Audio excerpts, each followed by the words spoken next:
नमस्कार, मैं हूं विद्यासागर। स्वागत है आप सभी का न्यूज वन इंडिया में। इस वक्त की बड़ी खबर कन्नौज से आ रही है, जहां पर आगरा लखनऊ एक्सप्रेसवे में घोटाले का खुलासा हुआ है। तय सर्कल से ज्यादा दर पर मुआवजा दिलाने का आरोप लगा है। एसडीएम समेत 8 लोगों पर केस दर्ज हुआ है। एसपी सरकार में बना था एक्सप्रेसवे। तो आपको बता दें कि इस वक्त की बहुत ही अहम खबर कन्नौज से आ रही है और यह खबर एसडीएम समेत 8 लोगों पर केस दर्ज किया गया है। दरअसल बड़ा घोटाला का मामला है। सपा सरकार में बना था एक्सप्रेसवे, जिसमें घोटाले का आरोप है। कहा यह जा रहा है कि जो सर्कल रेट तय किया गया था उससे कहीं ज्यादा दर पर मुआवजे दिया गया, यानी आगरा लखनऊ एक्सप्रेसवे में घोटाले का खुलासा हुआ है। तय सर्कल से ज्यादा दर पर मुआवजा दिलाने का आरोप लगा है और इस मामले में एसडीएम समेत 8 लोगों पर मुकदमा भी दर्ज किया गया है। फिलहाल इस मामले की जांच शुरू हो गई है। तो सपा सरकार में बना था एक्सप्रेसवे और इस मामले में मुकदमा दर्ज किया गया है एसडीएम समेत 8 लोगों पर। एक बार आपको फिर से बता दें, दरअसल इसमें आरोप यह है कि जो सर्कल रेट जो तय किए गए थे उससे ज्यादा मुआवजा दिलाने का आरोप है और इसी बात को लेकर फिलहाल मामले की तफ्तीश शुरू हो गई है। दरअसल आगरा लखनऊ एक्सप्रेसवे समाजवादी पार्टी के सरकार में निर्माण किया गया था और इस मामले में जो खुलासा हुआ है वो ये कि इसमें एक बड़ा घोटाला हुआ है।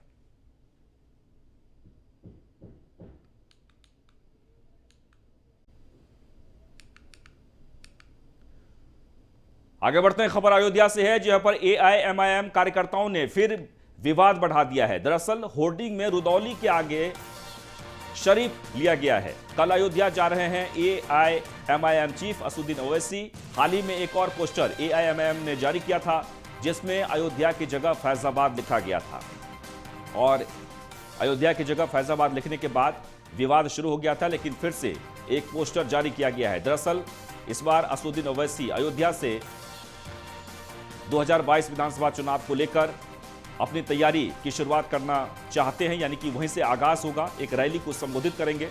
होर्डिंग में रुदौली के आगे लिखा गया है शरीफ।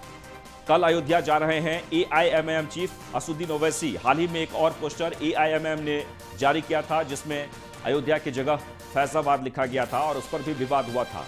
लेकिन एक और विवाद जो सामने आया है, दरअसल कार्यकर्ताओं ने फिर से विवाद बढ़ा दिया है। होर्डिंग में रुदौली के आगे शरीफ लिखा गया है।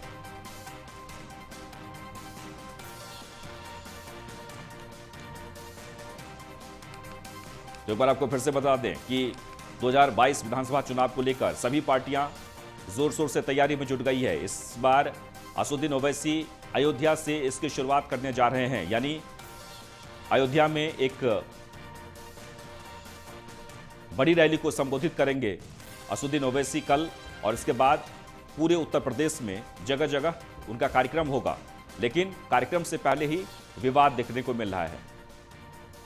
और राघवेंद्र शुक्ला इस वक्त हमारे साथ जुड़ गए हैं। राघवेंद्र, कल असदुद्दीन ओवैसी अयोध्या पहुंचने वाले हैं। ऐसा पहली बार हो रहा है जो अयोध्या को सबसे ज्यादा इस वक्त स्पॉट माना जा रहा है, पॉलिटिकल स्पॉट, और वहां पर एक के बाद एक सभी पार्टियां जाकर अपने चुनावी मुद्दों को आगाज कर रहे हैं। लेकिन असदुद्दीन ओवैसी के पहुंचने से पहले ही कई विवाद सामने आ रहे हैं।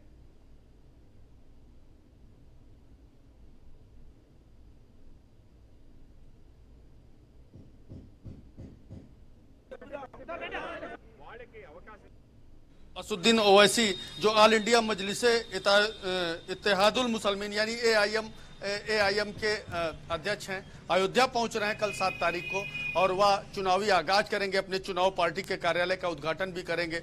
यहाँ पर एक मजार पर जाकर के वहाँ मन्नत भी मांगेंगे, दुआ भी करेंगे। तो कुल मिलाकर जहाँ एक तरफ बसपा ने प्रबुद्ध सम्मेलन किया था अयोध्या में, भाजपा ने भी प्रबुद्ध सम्मेलन किया, समाजवादी पार्टी ने भी साइकिल यात्रा निकाली और भी तमाम सारे कार्यक्रमों को रखा, और अब खुद एआईएम के अध्यक्ष असदुद्दीन ओवैसी अयोध्या पहुंचकर अपनी जो सियासी बिसात है उसको बिछाने की कोशिश कर रहे हैं। और साथ ही जो विवादित बातों की बात की जाए तो कहीं ना कहीं जिस तरह से रुदौली को जनपद फैजाबाद दिखा गया था उनके पोस्टर पर, और इस पर तीखी प्रतिक्रिया दी थी अयोध्या के संतों ने। और न कि सिर्फ प्रतिक्रिया ही दी थी बल्कि संत पहुंचे थे रुदौली उस स्थल पर जहां असदुद्दीन ओवैसी का कार्यक्रम होना है, उनके पोस्टर को फाड़ा था। शिकायत भी की थी जिला प्रशासन से, और उसके बाद कहीं ना कहीं असदुद्दीन ओवैसी के जो कार्यकर्ता हैं वो बैकफुट पर आए थे और उन्होंने फैजाबाद को हटाकर अयोध्या लिखा था। लेकिन फिर से एक बार पोस्टर पर रुदौली शरीफ लिखने के बाद एक फिर से नया विवाद सामने आया है और संत फिर से जो है अपनी तीखी प्रतिक्रिया देना शुरू कर रहे हैं। तो कहीं ना कहीं देखने वाली बात यह होगी कि जो दांव चल रहे हैं, बातों के, अपने शब्दों के जो जाल बिछाए जा रहे हैं वह वोटों में कितना कन्वर्ट होते हैं या फिलहाल 2022 के चुनाव में देखने को होगा। जी राघवेंद्र, लेकिन ये इस शब्द से संतों को क्या दिक्कत है?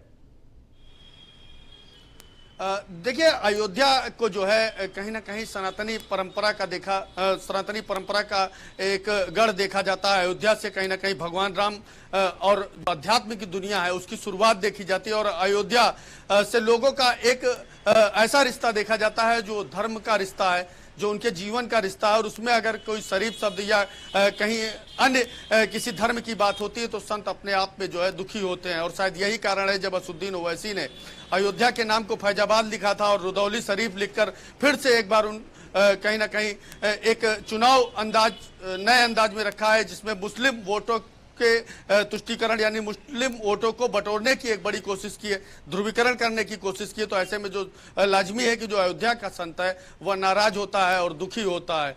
अब जिस तरह से कल 7 तारीख को वैसी पहुंचेंगे, उनकी बातों में कितनी दम होगी कि वह मुस्लिम वोट और किस तरह से वोट अपने बस में लेते हैं, यह अभी फिलहाल कहना जल्दबाजी होगी। लेकिन इतना तय है कि जब असदुद्दीन ओवैसी अयोध्या पहुंचेंगे तो भारी मात्रा में उनके समर्थक उनका स्वागत करेंगे, और वह जब जनसभा कर रहे होंगे तो चुनावी कहीं ना कहीं रंग भी दिखाई देगा। बिल्कुल राघवेंद्र, और एक महत्वपूर्ण बात यह भी है कि जैसे कि आप कह रहे हैं कि रुदौली शरीफ को लेकर संतों ने वहां पर नाराजगी जताई है। हो सकता है कि जिस तरीके से अयोध्या को सबने केंद्र बनाया है, चाहे कोई भी पॉलिटिकल पार्टी हो, अयोध्या जाने के बाद ही एक खबर बनती है और खबर बनने के बाद यानी कि वो चर्चा में हो जाते हैं। क्या इस बार असदुद्दीन ओवैसी ने इसलिए इस जगह को चुना है?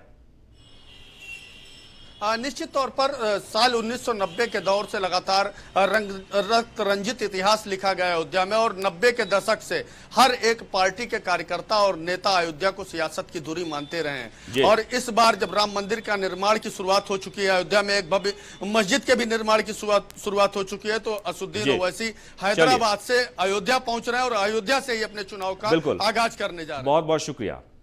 तो वैसे तो जमीनी तौर पर असदुद्दीन ओवैसी बहुत ज़्यादा उत्तर प्रदेश में काम नहीं कर पाए हैं, ज़मीन पर बहुत कुछ नहीं दिख रहा है, लेकिन हाँ चर्चा में ज़रूर है। और यही वजह है कि अयोध्या से उन्होंने भी अपनी जनसभा की शुरुआत की है और कल अयोध्या में जनसभा को संबोधित करेंगे असदुद्दीन ओवैसी। लेकिन इससे पहले 2 विवाद, पोस्टर विवाद को लेकर, एक बार अयोध्या की जगह फैजाबाद और दूसरा जो विवाद है वो रुदौली शरीफ यानी पोस्टर में लिखा गया है, और इससे संतों ने नाराजगी जताई है। एक बार आपको फिर से बता दें, 2022 विधानसभा चुनाव को लेकर हर कोई जाति और मजहब के नाम पर वोट बैंक को साधने की कोशिश में सभी पार्टियां जुट गई है, और ऐसे में असदुद्दीन ओवैसी बहुत दमदार तरीके से उत्तर प्रदेश में एंट्री करने की जुगत में है।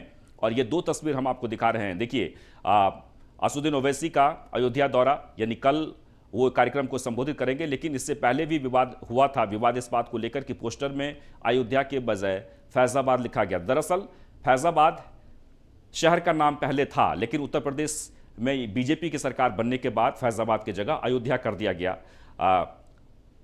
और इसी नाम को लेकर यानी कि संतों ने अयोध्या के बजाय फैजाबाद जो लिखा गया इसमें विरोध जताया गया। विरोध के बाद से इस पोस्टर को हटा दिया गया था, लेकिन अब एक और पोस्टर यानी दूसरी जो तस्वीर है वो दूसरा एक और पोस्टर चिपकाया गया है। उस पोस्टर में रुदौली शरीफ लिखा गया है, जिससे संतों ने नाराजगी जताई है। कल असदुद्दीन ओवैसी का वहां पर कार्यक्रम है। कार्यक्रम के बाद देखने को मिलेगा कि बार बार इस तरह के विवादित पोस्टर लगाने का कितना असर होता है।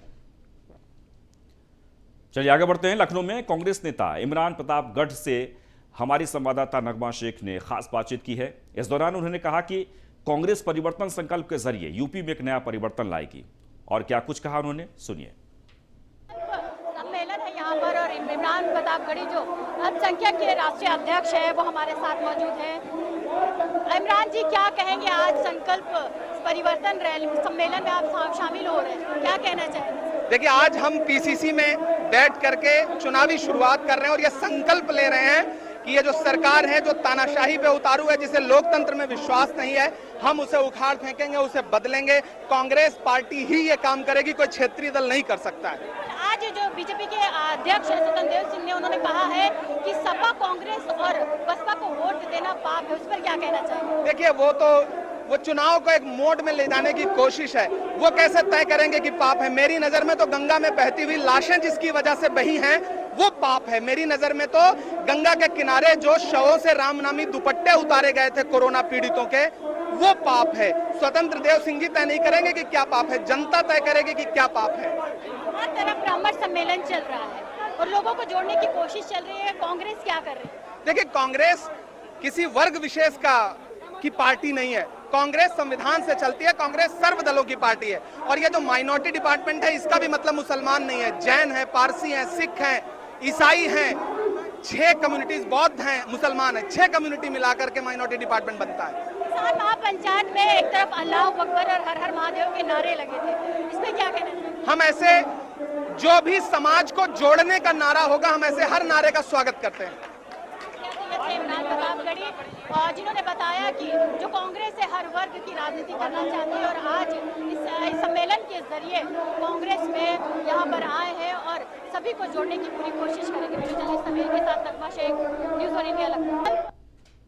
तो लखनऊ पहुंचे थे इमरान प्रतापगढ़ी और सम्मेलन को संबोधित करने के लिए, जिस दौरान हमारे संवाददाता ने उनसे खास बातचीत की। चलिए आगे बढ़ते हैं। रायबरेली में ऊंचाहार विधानसभा से सपा विधायक मनोज कुमार पांडे का वायरल हुए वीडियो को लेकर दर्ज किए गए मुकदमे को लेकर बातचीत की गई है। इस दौरान उन्होंने आरोपों को निराधार बताते हुए विपक्षियों पर जमकर निशाना साधा है और आरोप लगा कि वीडियो को काट छांट कर पेश किया गया है। और क्या कुछ कहा, आइए आपको सुनाते हैं। वायरल जो इस समय हो रहा है नरेंद्र मोदी को लेकर, प्रधान को लेकर और आम जनता को लेकर, वो इस समय रायबरेली में चर्चा का विषय बना हुआ है। और कहीं ना कहीं से विपक्षी खेमों से जहाँ तक कहना है कि मनोज पांडे जी का कि उसमें जो बात कही गई वो पूरी तरीके से सही नहीं थी और उसको काट के छांट के उसको गलत तरीके से पेश किया गया है। फिलहाल पुलिस ने इस पर मुकदमा दर्ज कर दिया है। हमारे साथ हैं पूर्व कैबिनेट मंत्री डॉक्टर मनोज कुमार पांडे जी। आइए उनसे बात करते हैं और जानते हैं क्या है हकीकत। सर, ये जो वीडियो वायरल हो रहा है, क्या सच्चाई है? देखिए, आज वो सब लोग जान गए हैं। जिस वीडियो को काट छाट के एडिट करके बनाया गया है और एफआईआर में कहा गया है कि माननीय देश के प्रधानमंत्री जी के बारे में मैंने टिप्पणी की, न उनका नाम है न उनके पद का नाम है। ये सच है कि मैंने देश के भगोड़े नीरव मोदी जो देश का पैसा लेकर के भाग गया, उसी तरह उस ग्राम सभा का प्रधान जो मनरेगा में भारी धांधली किया, उत्तर प्रदेश की गवर्नमेंट ने, उत्तर प्रदेश ग्राम विकास शासन ने ना कि केवल उसके ऊपर 420 और 20 मनरेगा एक्ट के अंतर्गत मुकदमा लिखाया है, बल्कि उसके नाम मनरेगा में धांधली की वसूली भी भेजी है। उस व्यक्ति को मैंने नीरव मोदी से जोड़ करके तुलना की। कहीं मेरी ऑडियो में जो कथित ऑडियो है जिसको कि कटिंग करके बनाई गई, उसमें भी कहीं जो है प्रधानमंत्री जी का नाम नहीं है, कहीं उनका पद नहीं है। नीरव मोदी के बारे में हमने जरूर बात किया है। और एफआईआर इस तरीके से हमारे जो राजनीतिक विरोधी हैं एक साजिश के तहत केवल हमारी छवि को धूमिल करने के लिए उन्होंने ऐसा किया है। जो वायरल हो रही है उसमें कहीं प्रधान का भी नाम आ रहा है, जनता मूर्ख है, इस तरह की भी बात आ रही है सामने। देखिए, आम दिनचर्या में हम लोग अवधि क्षेत्र में रहते हैं। उस प्रधान ने 300 लोगों का पहले भी थंब इम्प्रेशन सोयल मशीन मंगा करके पैसा निकाल लिया था। इसी की एफआईआर ग्राम विकास विभाग ने कराई है, इसी की जाँच हुई थी। फिर कुछ हमारे परिवार रूपी जनता हम लोगों के लिए भगवान है, उसी जनता से हम चुन के आते हैं। और 30 साल का पूरा जीवन हमने गरीब किसान के लिए लड़ी है, अपने परिवार के लिए लड़ा है। मुझे कोई मुकदमे का नहीं है, मुझे केवल ये है कि क्या मुकदमा दर्ज करने से पहले इसकी जांच की गई। जिस व्यक्ति के द्वारा ये वीडियो वायरल की गई, जिसके ऊपर मनरेगा के लाखों रुपए के भ्रष्टाचार का आरोप है, उसकी एक ऑडियो आज 2 बड़ी जातियों के लिए माँ बहन की गाली की आज वायरल हो रही है। मैं मांग करूंगा आप लोगों से भी और पुलिस प्रशासन से भी कि उसे संज्ञान लेने का काम करें। कैमरा पर्सन जावेद के साथ news one India, Asad Khan, Raebareli.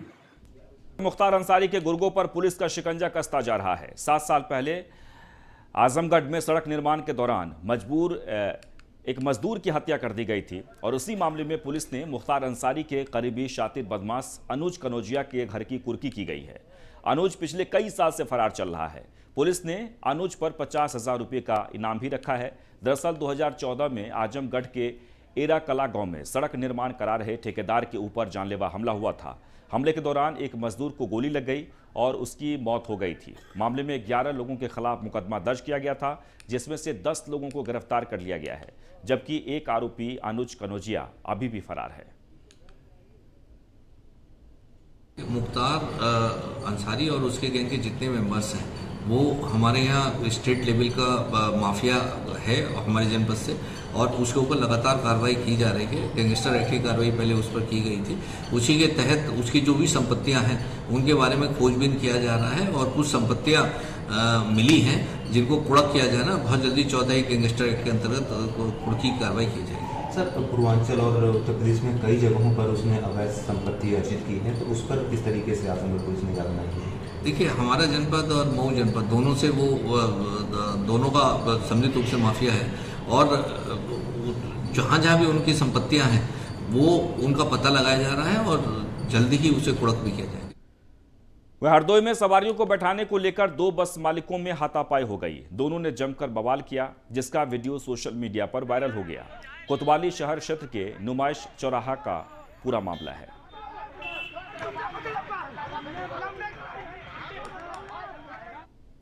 Uttar Pradesh के कई जिलों में डेंगू और वायरल फीवर की वजह से कई लोगों की मौत हो चुकी है। कानपुर में भी डेंगू तेजी से पैर पसार रहा है।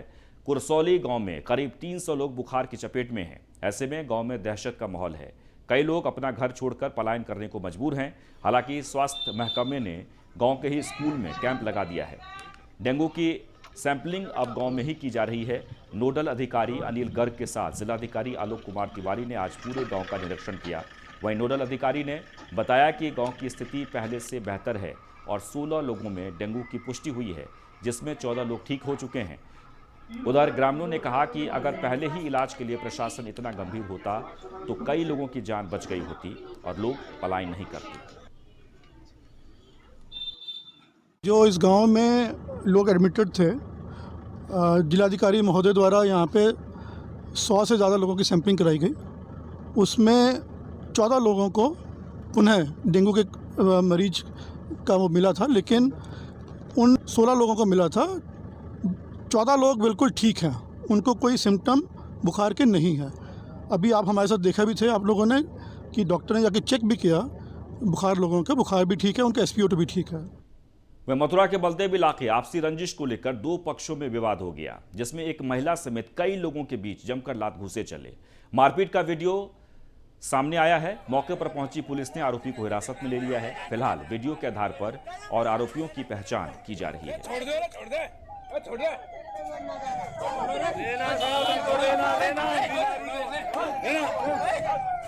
मथुरा की तस्वीर है, तस्वीरों में आप देख सकते हैं। आगे बढ़ते हैं। अलीगढ़ में प्रेमी युगल ने मिसाल पेश की है। बिजौली गांव के मंदिर में एक प्रेमी युगल ने शादी रचाई, जो पूरे इलाके में चर्चा का विषय बना हुआ है। हालांकि युवती मुस्लिम समुदाय से है, बावजूद उसने अपनी मर्जी से धर्म परिवर्तन करके हिंदू रीति रिवाज के साथ मंदिर में मंत्रोच्चारण के बीच प्रेमी संग 7 फेरे लिए। शादी के बाद युवक जब अपनी पत्नी के साथ घर पहुंचा तो परिजनों ने उन दोनों का स्वागत पूरे विधि विधान के साथ किया।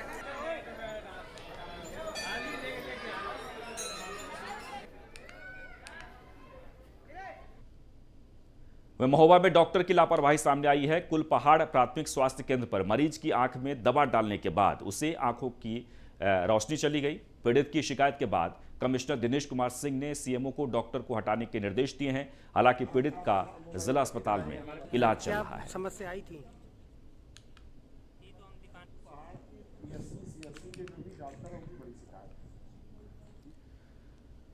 वहीं महाराजगंज में बाढ़ से हालात खराब होते जा रहे हैं। केंद्रीय वित्त राज्य मंत्री पंकज चौधरी ने संसदीय क्षेत्र का दौरा किया और बाढ़ पीड़ित लोगों की समस्याएं सुनी। मौके पर ही कुछ लोगों की समस्याओं के निस्तारण के आदेश दिए गए।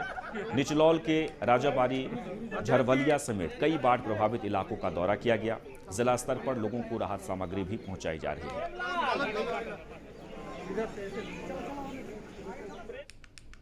वहीं बिजनौर में गंगा कटान से ग्रामीण दहशत में हैं। जलस्तर घटने से गंगा नदी में कटान शुरू हो गया है। चंद गांव में कटान से भारी तबाही है। किसानों की सैकड़ों बीघा फसल गंगा में समा गई है। गांव के करीब शुरू हुआ कटान का पानी सरकारी स्कूल तक पहुंच गया है। पूरा मामला थाना क्षेत्र के फतेहपुर सभा चांद का है।